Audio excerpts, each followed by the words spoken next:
दोस्तों नमस्कार। स्वागत है आप सभी का एमजीवी स्टडी पॉइंट यूट्यूब चैनल में। तो दोस्तों प्रीवियस एग्ज़ाम पेपर लेकर के उपस्थित है और आज का हमारा जो पेपर है ये Uttar Pradesh power corporation limited का पेपर है। तो आज हम बात करेंगे इस पेपर में। तो ये टेक्निकल ग्रेड सेकंड ये TG2 UPPCL TG2 का पेपर है और ये पेपर है morning session 9 AM to 12 PM तक का। और ये पेपर है 24 जनवरी 2019 का। तो अब हम बात करेंगे, ये पेपर है 24 जनवरी 2019 मॉर्निंग सेशन फर्स्ट शिफ्ट का। और आज हम बात करेंगे इसके जो कंप्यूटर के पार्ट है, कंप्यूटर पार्ट की। तो कंप्यूटर पार्ट में टोटल 50 क्वेश्चन होते हैं और आपको ये जो कंप्यूटर पार्ट है ये फाइट करना, यानी कंप्यूटर पार्ट पास करना बहुत ज़रूरी होता है। तो जरूर इस क्वेश्चन को देखें। अब हम बात करेंगे क्वेश्चन नंबर 1 से लेकर के 25 तक। क्वेश्चन नंबर 1 से 25 तक का वीडियो अपलोड हो चुका है और इस वीडियो में देखेंगे क्वेश्चन नंबर 26 से लेकर के 50 तक। अगर आपने पहले वाले क्वेश्चन 1 से 25 तक का वीडियो नहीं देखा है तो आप देख सकते हैं, आपको प्लेलिस्ट में मिलेगा और डिस्क्रिप्शन में आपको इसका लिंक भी मिल जाएगा। तो इस वीडियो को लास्ट तक जरूर देखें, लाइक शेयर भी करें। अभी तक चैनल को सब्सक्राइब नहीं किया तो जरूर इसको सब्सक्राइब कर ले, अपने फ्रेंड्स को भी फॉरवर्ड करते रहिए। तो चलिए बात कर लेते हैं आज के हमारे क्वेश्चन फर्स्ट, जो 26 से स्टार्ट होता है। 26 से, और इससे पहले क्वेश्चन 25 तक का वीडियो अपलोड हो चुका है, आप देख सकते हैं। आपको प्लेलिस्ट में इसका वीडियो मिलेगा और डिस्क्रिप्शन में भी लिंक मिल जाएगा। तो बात करेंगे माइक्रोसॉफ्ट एक्सेल 2016 में निम्न में से कौन सा वेद फंक्शन नहीं है। तो जो फंक्शन वेद नहीं है आपको वो चुनना है और यहाँ पे हमारा आंसर है ऑप्शन 4। ऑप्शन 4 ये जो है ये माइक्रोसॉफ्ट एक्सेल 2016 का वेद फंक्शन नहीं है। और चलते हैं बात कर लेते हैं। तो आगे हमारे पास क्वेश्चन नंबर है 27। क्वेश्चन 27 में यहाँ पे आपको दे रखा है क्वेश्चन 27, निम्न में से कौन सा विकल्प निम्न कथनों की सत्यता का सबसे अच्छा वर्णन करता है। जो इन कथन के सत्यता की सबसे अच्छी तरह वर्णन करता है वो आपको चुनना है। कथन सबसे पहले, विंडोज टास्क बार आमतौर पर स्क्रीन के नीचे क्षैतिज पट्टी के रूप में दिखाई देती है। और कथन सेकंड, विंडोज 10 टास्क बार में एक सर्च बॉक्स होता है जिसका उपयोग कंप्यूटर और वेब दोनों ब्राउज करने के लिए किया जाता है। तो यहाँ पे जो हमारा आंसर है वो फर्स्ट ऑप्शन हमारा फर्स्ट सही है, सत्य और दूसरा भी सत्य, यानी कथन पहला भी सत्य है और कथन दूसरा भी सत्य है। और अब हम बात कर लेते हैं। तो यहाँ पे हमारा आंसर फर्स्ट है, सत्य, दोनों ही कथन सत्य है। और चलते हैं बात करते हैं। तो आगे हमारे पास क्वेश्चन नंबर है 28 में वेब पेज एक दूसरे से किस माध्यम से जुड़े हुए हैं। तो हम बात कर रहे हैं वेब पेज के जुड़े होने की और उसका जो माध्यम होता है वो हाइपर लिंक होता है। ऑप्शन सही है 4 नंबर, हाइपर लिंक होता है। और चलते हैं बात कर लेते हैं। तो आगे हमारे पास क्वेश्चन नंबर है 29, डेटा प्रतिनिधित्व के रूप में एसक्यूएल का क्या मतलब है। तो बात कर रहे हैं कि डेटा प्रतिनिधि के संबंध में एसक्यूएल का जो मतलब है वो, और यहाँ पे हमारा आंसर है 4, सूचना के आदान प्रदान के लिए अमेरिकन मानक code, American standard code for information interchange. जो एसक्यूएल की फुल फॉर्म है वो भी यही है, American standard code for information interchange. और चलते हैं बात कर लेते हैं। तो आगे क्वेश्चन नंबर है 30। क्वेश्चन 30 में माइक्रोसॉफ्ट एक्सेल में जब कोई नई वर्कशीट खोली जाती है तो निम्न में से कौन सी सेल डिफ़ॉल्ट रूप से सक्रिय होती है। जब हम माइक्रोसॉफ्ट एक्सेल में जो नई फाइल को खोलते हैं, ओपन करते हैं, तो A1 जो सेल है ये डिफ़ॉल्ट रूप से सक्रिय रहती है। जैसे ही माइक्रोसॉफ्ट एक्सेल की नई वर्कशीट खुलती है तो उसमें बाय डिफ़ॉल्ट A1 जो सेल है ये सक्रिय हो जाती है। और चलते हैं बात कर लेते हैं। तो आगे हमारे पास क्वेश्चन नंबर है 31। क्वेश्चन 31, दिए गए विकल्पों में से विषम को ज्ञात कीजिए। जो इन चारों ऑप्शन में से अलग है उसको करना है। और यहाँ पे माइक्रोसॉफ्ट ऑफिस है, ये इनसे अलग है। माइक्रोसॉफ्ट ऑफिस अलग है, यूनिक्स, लाइनक्स और विंडोज ये तीनों ही जो इसमें ऑपरेटिंग सिस्टम में आते हैं। और चलते हैं बात कर लेते हैं। तो आगे हमारे पास क्वेश्चन नंबर है 32। क्वेश्चन 32, माइक्रोसॉफ्ट वर्ड दस्तावेज में किसी एक शब्द का चयन करने का सही तरीका निम्न में से कौन सा है। कि अगर आपको माइक्रोसॉफ्ट वर्ड का दस्तावेज चूज करना है और उसके लिए जो सही तरीका है वो कौन सा है, तो यहाँ पे हमारे पास आंसर ऑप्शन 4, चुने जाने वाले शब्द डबल क्लिक करें। जो चुने जाने वाले शब्द है उस पर डबल क्लिक करें। और चलते हैं बात कर लेते हैं। तो आगे हमारे पास क्वेश्चन नंबर है 33। क्वेश्चन 33 में कौन सा कथन गलत है। आपको गलत कथन को बाहर निकालना है। कथन पहला दे रखा है, माइक्रोसॉफ्ट पावर पॉइंट 2016 में स्लाइड सॉर्टर विकल्प को रिव्यू टैब के तहत रखा गया है।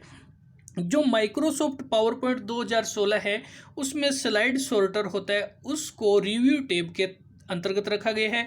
और सेकंड जो कथन है, माइक्रोसॉफ्ट पावर पॉइंट 2016 में अपनी प्रस्तुति में संगीत जोड़ने के लिए इंसर्ट टैब, मीडिया ग्रुप और ऑडियो पर क्लिक करें। सबसे पहले आपको इंसर्ट टैब करना है, उसके बाद में मीडिया ग्रुप करना है और ऑडियो पर क्लिक करें। तो इनमें से आपका जो पहला कथन है वो गलत है। दूसरा कथन आपका सही है कि अगर आप कि पहला कथन तो आपका गलत, यहाँ पे पहला कथन गलत है, केवल एक नंबर कथन है वो गलत है। और दूसरा कथन सही है कि माइक्रोसॉफ्ट पावर पॉइंट 2016 में अगर आप कोई भी संगीत जोड़ना चाहते हैं कि अपनी स्लाइड में और प्रेजेंटेशन तैयार करके उसमें कोई संगीत, तो सबसे पहले इंसर्ट टैब में मीडिया ग्रुप और मीडिया में ऑडियो को क्लिक करें तो आपका संगीत जुड़ जाएगा। कथन केवल एक गलत है, दूसरा सही है। चलते हैं बात कर लेते हैं। तो आगे हमारे पास क्वेश्चन नंबर है 34। 34 में कौन सा एक समय में कई उपयोगकर्ताओं को सपोर्ट कर सकता है। तो यहाँ पे कौन सा कंप्यूटर है जो एक समय में अधिक उपयोगकर्ता, यानी इसमें अधिक कई यूजर को एक साथ में सपोर्ट कर सकता है, तो मिनी कंप्यूटर है। हमारा आंसर ऑप्शन 4 है, मिनी कंप्यूटर। और चलते हैं बात कर लेते हैं। तो आगे हमारे पास क्वेश्चन नंबर है 35। क्वेश्चन 35, निम्न में से कौन सा एक नेटवर्क कार्ड जो किसी कंप्यूटर के अंदर इंस्टॉल है और इसे नेटवर्क से कनेक्ट करने में सक्षम बनाता है। तो हम बात कर रहे हैं ऐसे कार्ड की जो कंप्यूटर के अंदर इंस्टॉल तो होता है लेकिन वो नेटवर्क को कनेक्ट करने में भी सहायक होता है। तो हमारा आंसर है लैन कार्ड। लैन कार्ड है, कंप्यूटर के अंदर पहले से इंस्टॉल होता है और ये नेटवर्क को कनेक्ट करने में सक्षम बना देता है। तो ये नेटवर्क कार्ड जो लैन कार्ड कहलाता है। और चलते हैं बात कर लेते हैं। आगे हमारे पास क्वेश्चन नंबर है 36। निम्न कथनों की सत्यता का सबसे अच्छा वर्णन कौन सा विकल्प करता है। तो 36 में हम देख रहे हैं कथन पहला, वायरस, ट्रोजन और कुंजी लॉन्गर उपयोगिता सॉफ्टवेयर के उदाहरण है। और कथन सेकंड, विंडोज और लिनक्स सिस्टम सॉफ्टवेयर के उदाहरण है। तो विंडोज और लिनक्स ये सिस्टम सॉफ्टवेयर के उदाहरण है। तो यहाँ पे हमारा आंसर है कथन एक गलत है और कथन 2 सत्य है। तो यहाँ पे जो पहला कथन है वो गलत है कि वायरस, ट्रोजन और कुंजी लॉन्गर उपयोगिता सॉफ्टवेयर के उदाहरण है, तो ये बात गलत है। दूसरा जो हमारा सही है, विंडोज लिनक्स सिस्टम सॉफ्टवेयर के उदाहरण है। और चलते हैं बात कर लेते हैं। तो आगे क्वेश्चन नंबर है 37।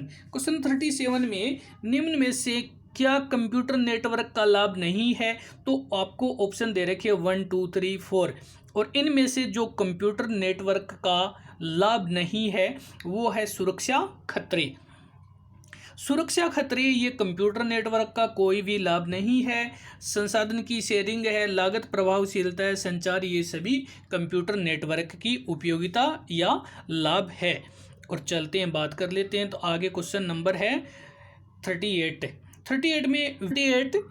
विंडोज 10 में फाइल प्रबंधन एप्लीकेशन को डैश नाम दिया गया है, जिसका उपयोग विंडोज ऑपरेटिंग सिस्टम द्वारा फोल्डर्स और फाइलों को ब्राउज करने के लिए किया जाता है। तो अब हम बात कर रहे हैं विंडोज 10 की, और फाइल प्रबंधन एप्लीकेशन जिसका क्या नाम दिया गया है, जो उपयोग विंडोज ऑपरेटिंग सिस्टम द्वारा फोल्डर और फाइल को ब्राउज करने में सहायक होता है। तो यहाँ पे हमारा आंसर है फाइल एक्सप्लोरर।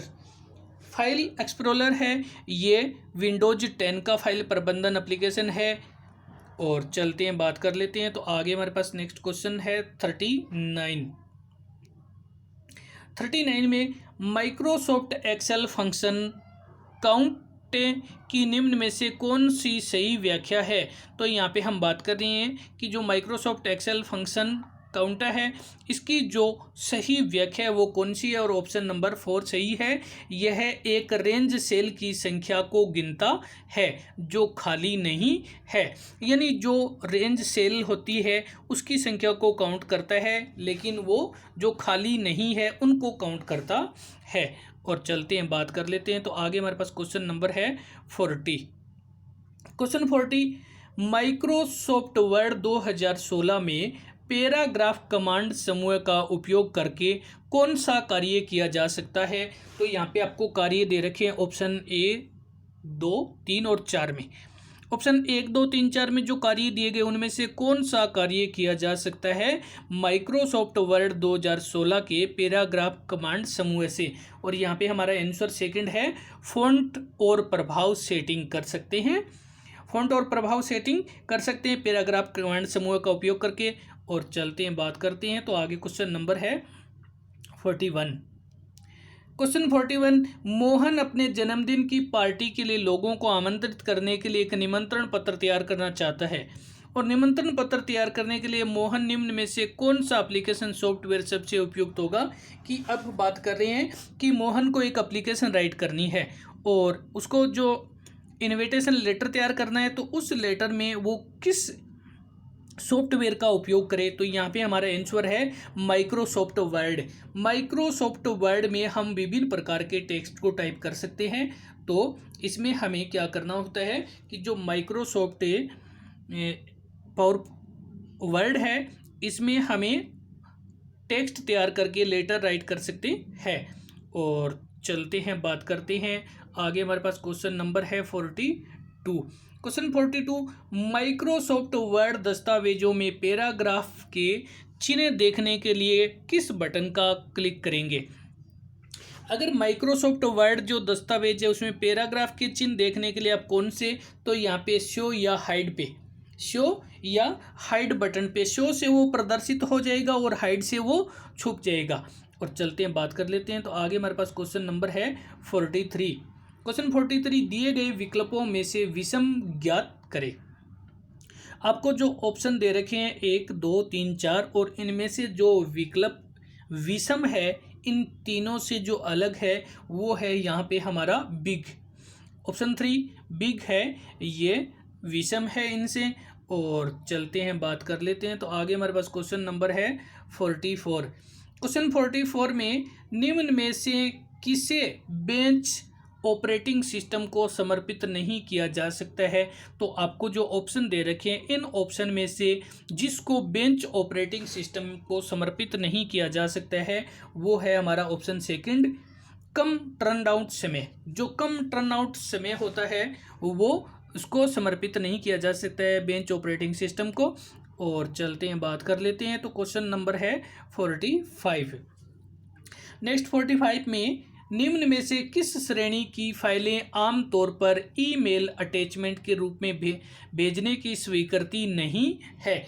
कि अगर आप ईमेल भेजना चाहते हैं तो इनमें से कौन सी फाइल है उनको भेजने की स्वीकृति नहीं है। तो ऑप्शन जो सेकंड है .exe या .bin फाइल, ये ईमेल अटैच नहीं करने की जो परमिशन नहीं है। और चलते हैं, बात कर लेते हैं आगे। नेक्स्ट क्वेश्चन नंबर है 46।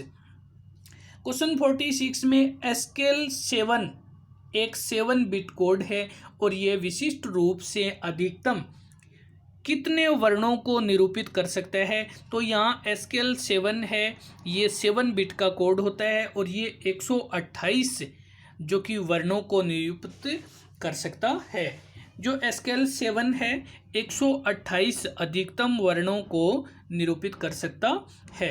और चलते हैं, बात करते हैं। तो आगे हमारे पास क्वेश्चन नंबर है 47।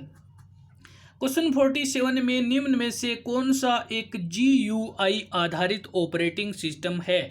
GUI graphical user interface operating system पर आधारित है। वो हमारा आंसर है ऑप्शन 3 विंडोज। विंडोज है वो एक GUI आधारित ऑपरेटिंग सिस्टम है। और चलते हैं, बात कर लेते हैं आगे। हमारे पास क्वेश्चन नंबर है 48।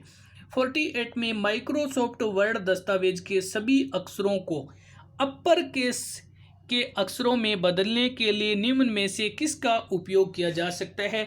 अपर केस में होता है सभी जो कैपिटल लेटर हो जाते हैं, जैसे ये ABCD इस प्रकार से दिखाई देंगे जो अपर केस में होंगे। और अपर केस में बदलने के लिए किसका उपयोग करते हैं, तो यहाँ पे हमारा आंसर है ऑप्शन फर्स्ट।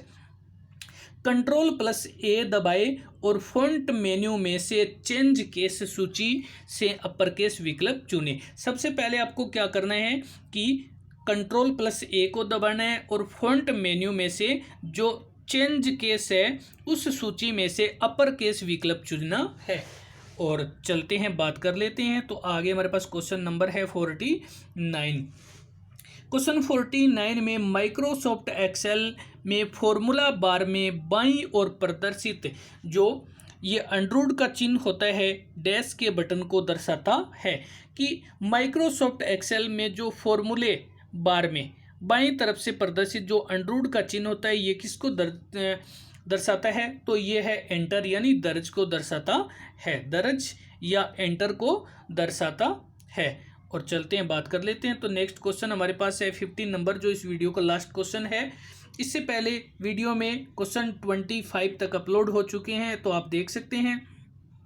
निम्न में से कौन सा एक संसाधन प्रबंधक के रूप में कार्य करता है और उपयोगकर्ता और हार्डवेयर के बीच इंटरफेस प्रदान करता है। तो अब हम बात कर रहे हैं कि एक ऐसा संसाधन प्रबंधक जो कंप्यूटर उपयोगकर्ता और कंप्यूटर हार्डवेयर के बीच में इंटरफेस करता है। तो ये हमारा आंसर है ऑपरेटिंग सिस्टम। ऑपरेटिंग सिस्टम एक ऐसा प्रबंध, एक ऐसा सिस्टम है, ऐसी व्यवस्था है जो उपयोगकर्ता और कंप्यूटर के जो हार्डवेयर है दोनों के बीच के कड़ी का कार्य करता है। तो दोस्तों, वीडियो देखने के लिए धन्यवाद, लाइक शेयर करने के लिए धन्यवाद। आज के लिए धन्यवाद। वीडियो नेक्स्ट अपलोड हो तब तक के लिए धन्यवाद।